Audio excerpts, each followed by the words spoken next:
Welcome, guys, to the Go Live podcast.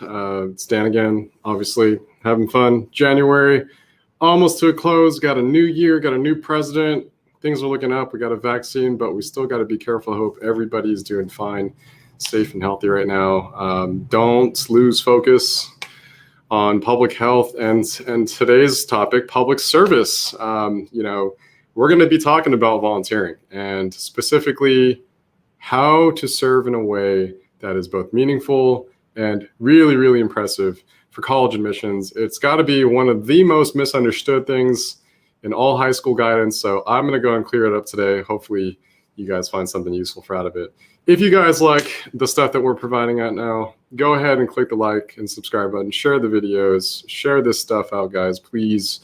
Our whole New Year's resolution is to stomp out stress, and today is no exception because I do think, strangely enough, ironically, service or volunteering causes high schoolers stress. And it's baffling to me. Why it's baffling to me as well, just think about it for a second, the oxymoron of service being stressful, right? There have been millennia of, just wise men and women and philosophers who have proven time and again that helping people is one of the most fulfilling things we can do and perhaps stress relieving things we can do. Then why is it that high school service or volunteering is one of the most stress inducing or stress creating things? We'll talk about that today. But in a nutshell, the title, or rather the theme of today's talk, is that less is more, right? So meaning you don't have to count. Stop counting the number of hours. You don't have to count the number of service engagements you've had. Stop counting, because the less you do, the more impressive, let's just say, or the more effective it is ultimately. And so let me start with number one, right? The less I guess you can say number of hours you can do to some degree is better, so long as you emphasize the amount of impact. So I'd rather have a student do 20 hours of high impact work than 200, 400, 600 hours of low impact work. So when you're looking at volunteer service opportunities, guys, one, you want to start with, okay, what are the areas that I find meaningful, right? Don't just tell a student to go do some service hours. No. Let's stop calling it service hours. How about let's talk about how do we just help people in the areas that I'm interested in helping people, right? If you were to ask me that in high school, I would have told you that I was really interested in teaching. So that's actually what I did. I taught math, I coached basketball, I taught, and I loved doing it. And to be honest with you, I didn't count the number of hours because it didn't really matter. But at the end of the day, sure, I put that on my college apps. I had to think back and say, okay, how many weeks and how many hours a week did I actually do that, last year or the year before that? But by that time, guys, I had fulfilled my graduation requirement by a multiple, right? It was irrelevant. And so stop counting, guys. Do less hours, but higher impact. Now, how do you measure impact? There's two ways. Super simple. Before you sign up for a volunteer service option, okay, one, ask yourself two questions. One, how much impact will I make on another individual, and how long will that last beyond my contribution, right? And the second question is, how much will this likely impact me? Now, can be quite impossible to know, but chances are it will impact you if it's going to challenge your perspective somehow, right? And as long as it's hands-on. So let's focus on the first part here of impact. How far will your contribution last beyond that time that you spend there, right? And I love to use, I think, the time that students spend at feeding the homeless, right? That is a very noble thing to do. However, right, are you solving homelessness? I think the answer is definitely no, right? You're not solving homelessness by feeding the homeless, right, or preparing meals, right? You might be helping those people on a day-to-day basis, but your impact on that person's life does not extend very much beyond the day that you gave them a meal. Okay, well, Dan, what do you mean? Like, how do I make that, make an impact that's going to last longer? Let me give you a real life example. One of my students in the past, and there are many of these examples, but here's one. I had a student who was serving the homeless every weekend from the 8th grade all the way through the 10th grade. I started working with him, and basically we were talking about, well, how can we take this, maybe to the next level? And it was, he'd been there for years, and it was pretty simple. It's like, well, how do we maybe help some of these people get out of homelessness if they want to? And it turns out a lot of people who were homeless didn't want to be homeless in this part of the neighborhood. They just didn't know how to get out. So he actually started a job training program that helped coach people on, interview skills, resume building, right? And very entry-level jobs, right? We're not talking about becoming, programmers or, like business operation analysts. No. We're just talking about a simple job, right? Whether it's at a local retail store or, even, janitorial services, nearby, as long as it was some way out, right, of making some consistent income, maybe getting some affordable housing as well, right? Some assistance from the local government. And so it gave them all these resources as, in addition to giving them fresh meals. And believe it or not, guys, after I think it was about a year of this initiative, right, less and less homeless people showed up for meals. And it actually worked, right? In fact, it worked so well that my student got kind of scared because he thought, oh, what happened, to, Mike or John or, or Stacy? I mean, what happened to these people? I'm not seeing them anymore. He was afraid for their health and their well-being. And obviously it didn't take him long to find out that, they had actually gotten themselves out of that situation. So that impact that he made, right, extended well beyond the time that he was there, for the hour or two, whatever have you, over the weekends, right? And that's what I mean. So not all volunteer service opportunities are created equal in this way, right? Some are very much designed for you to kind of be in, be out, collect your service hours, you're done, right? Your impact won't probably last longer than that amount of time that you're there for. So think critically. It's almost, you want to be choosy, right? And I always tell this to parents and students. It's not about how whether there are service opportunities out there. No. The challenge is there are too many. Which ones do you choose? So one thing you can think about it is, as you're vetting for which service opportunities are the best fit for you, is which ones will allow me to make an impact beyond just my time there, right? And one of my favorite opportunities is, for instance, teaching the underserved population, right? Due to COVID, there's a lot of virtual opportunities just like this nowadays, and it's not hard to get, And this leads me to number 2, which is like, okay, how much impact will it likely have on you? Well, if it's something that's comfortable, right? Again, going back to the practice of serving meals, right?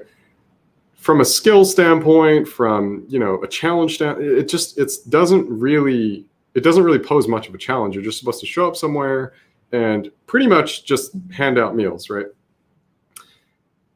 Generally speaking, if we're looking for opportunities or instances that challenge or that are going to impact us in some meaningful way, it needs to challenge us in some way, right? Whether that's requiring us to develop a new skill or requiring us to interact with people that we don't usually interact with in a meaningful basis, right? Not just interacting with them in the few seconds that you hand them a meal, but perhaps talking with them, right? And so this brings me to another point of, the best volunteer opportunities that I've found are, certainly ones that require you to really challenge yourself in that way, right? Is get you out of your comfort zone. And a lot of students, especially who live here in the Bay Area or any affluent neighborhood for that matter, right? We have students in Texas, New York, Illinois, wherever you are, right? We generally tend to stay closed in our circle. We don't want to leave that equilibrium that's so comfortable, right? And as a result, right, you don't challenge yourself. And your service opportunities are really flat, right? So one easy way, guys, to really improve the way you serve, okay, is to think in terms of the impacts. What impact will last beyond my time there, and what impacts will it likely have on the way I see the world and perhaps myself in it? So stop focusing on the number of hours. In fact, count less hours, go for the higher impact opportunities that, in less hours. I'd rather have you do that than a bunch of hundreds of hours that are low impact or no impact, for that matter, on the core root issue. And the second thing, in terms of less is more, is do a lesser number, if you will, of volunteer service opportunities in the first place. Sometimes I see seniors or juniors who come in and say, hey, can you look at my profile? Here's my resume. And I see it's just littered with, there's like 7, 8, 9, 10, 12, different service opportunities, one helping at the local carnival, one helping serving homeless people food, one helping, prepare, gift packages for, whatever community, one teaching the autistic children. I mean, it's like, can you imagine being an admissions reviewer, looking at all that, how, that's great, you did a lot of things in your community, but it's also dizzying, right? And that it's like, what exactly are you trying to show me here? Why did you do any of this stuff? It's hard, it's gonna be really difficult for you to communicate, in a very clear way, like why you did all of those things. In fact, you probably won't be able to explain that very well at all in an essay. So the point is, instead of doing, let's say, 5 different service opportunities, right, do less, because less means more. Less is more focused, right? And so the better question is, okay, how many and what kind, right? Well, how many is, I'd say, from what I've seen, okay, I think it's a pretty simple rule of thumb. Students are busy as is. They have 6 periods of classes. They have tests to worry about. They have other EC opportunities to worry about. They have life to worry about. They have all kinds of stuff to worry about. I think the right number of engagements, if it were me, if I were to, start from scratch with a high schooler who just started in 9th grade, right? By the end of all of high school, I'd say if you have deeply involved yourself, and this doesn't mean to not try, okay? You can certainly try different organizations and different opportunities, but if you could eventually settle on, I'd say 2 to 3, maybe even 1. That's completely okay. If all of your service, even just in 1, I'd say, well, anywhere between 1 to 3, right? 2 to 3 is good because it gives you a little bit more exposure. That's all you really need. That's all you really need. You don't need to go collecting more and more service hours. No. Just focus on a few. And there's 2 really important implications of this, guys. When you focus and stay consistent in an opportunity that you enjoy, that you find meaningful, naturally that will lead to more, interesting opportunities, right? Like, for instance, if you're in a volunteer organization for longer than a year or 2, right? The administrators oftentimes see that as, wow, right? This kid is really committed. Let's promote him or her, right, to some leadership position or to some greater initiative that we're working on, right? And now all of a sudden, you're not just checking the service box, you're also checking this leadership area of your profile, right? You're getting more involved in decision making, right? And this happens a lot, guys. I've been working with students, who go to all kinds of different high schools nationwide, and if they stay consistent, right, they get to know the organization, they get to know the people, they get to know the leaders, and they themselves eventually become a leader within that organization. So continuity is to some degree helpful in service, okay? And so don't, instead of going for 5, 6, 7, 8 different service organizations, how about you stick with 1, 2, or 3 and really work those? Now, my last tip here is a very simple, basic one, right? And okay, well, if it's only going to be 1, 2, or 3, Dan, which ones, right? Should I, again, ask yourself not what service opportunities there are. No, ask yourself what areas or what kinds of people, right? Or what kinds of topics would you like to help contribute towards in the world, or help contribute towards solving in the world, right? Don't ask yourself, don't just start looking for service opportunities. There's too many. I'm not kidding, guys. There's literally hundreds of thousands of service opportunities, right, worldwide, especially during virtual, COVID opportunities, right? No, start with a very simple question for your student is, okay, well, who in the world needs help, right? If you were to help some group of people, which groups of people would that be? If you were to contribute towards, certain social issues, what 1 or 2 of those would those be, right? And start right there, right? Because if a student is naturally inclined to work on, say, climate change, right, or naturally inclined, to help maybe homeless children who don't have access to technology for virtual education, right? Help them work on those areas that they're naturally curious about, because that will lead to some really, really great, committed, self-motivated involvement that's actually genuine, rather than something that, I did just to look good for college or look good for somebody, right? So that's really, one of the final points. And I think, in general, I guess the bigger picture here is, and I want to end with this, service, okay, I started today off talking about how nowadays I find it to be almost correlated with stress, right? When people think about service opportunities and service hours and, oh my God, do I have enough service? I'm a Girl Scout, I'm working on my Gold Award, I'm a Boy Scout, I'm working on my Eagle. I mean, I find it to be so transactional. All right. Service is stressful, guys. Here's the tip. All right. Service is stressful when you are serving yourself. Right? Service is stressful when you're serving yourself. Right.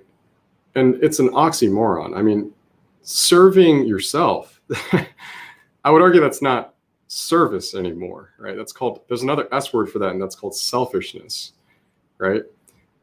So yeah, if you're being selfish about it, it's not service, right? And by the way, college admissions readers will read right through that, right through that. If you're bragging about an award that you got for service, and you're not talking about the impact that you made meaningfully on someone else's life, yeah, it's pretty clear who you're actually serving, right? So service is not stressful, though. Service is fulfilling, it's enlightening, it's inspiring, right? When you are trying to help somebody, you know? And I guess what breaks my heart so often is that growing up, I'll share this story to end it. You know, I used to ask so many people what they wanted to do, like my peers, right? Whether I was in the 3rd grade, 7th grade, you know, all the way. Even in college, I would ask people, hey, what do you want to do when you know, for work? And you know what all kids say? It's so interesting. Most kids, I mean, generally, not nowadays. I guess a lot of kids say they want to be YouTubers or whatever. But I mean, even today, I find it quite prevalent. I say, hey, what do you want to do? And most kids, they say, I don't know, but I just want to help people. You know, when I ask them, hey, why medicine? Well, I don't know. I want to help people. When I ask them, you know, why law? Oh, I want to go into advocacy. I want to help people. You know, kids want to help people. They want to help other people, right? And I think this is proof that humans are naturally good, right? This is in line with, again, many age-old lines of wisdom. But imagine for a moment then, right? We're putting them in a situation where we're asking them, hey, don't help other people, help yourself. Right? Get more service hours, outcompete the other kids, right?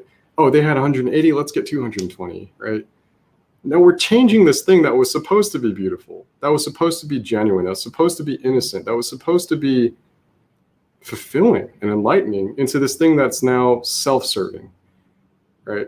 We have to remove ourselves from the competition and we have to step above the fray. The only way to do that is to recognize what service actually is, and that is to give yourself fully to helping someone else, right? Without a care about what you get back out of it. And so, you know, my biggest tip going forward, beyond making an impact or, you know, staying in an organization long enough to find a leadership position, no, that stuff is very strategic. Let's just start really simply, right? What social issues do you care about enough that you actually want to contribute and make a change, right? And number 2, okay, how are you going to do it? Don't count the hours. Don't count nothing, okay? Go out and help people, because that's exactly what students have told me year after year after year after year that they want to do. So parents, if you're here and you're listening to this, right, stop asking about the numbers. Stop counting. Stop saying, you know, more. No, say, how about this? Let's focus on a few.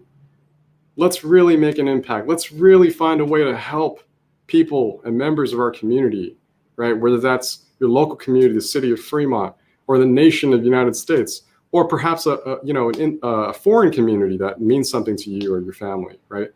Let's just focus on helping people. And I guarantee you that if you just focus on helping somebody, your service engagement will not only stand out for college, but it will make a huge difference on other people's lives.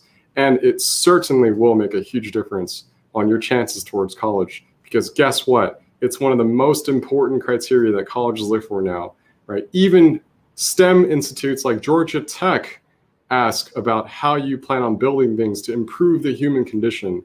A lot of students have the answer about how they plan on building things, but they get stumped when they think about interpreting the very language of improving the human condition. What does that even mean? You know what that means. That means to help people, right? In simple lay terms. So anyway, guys, if you found this video to be useful, please share it, because the truth is, I'm just passing on love.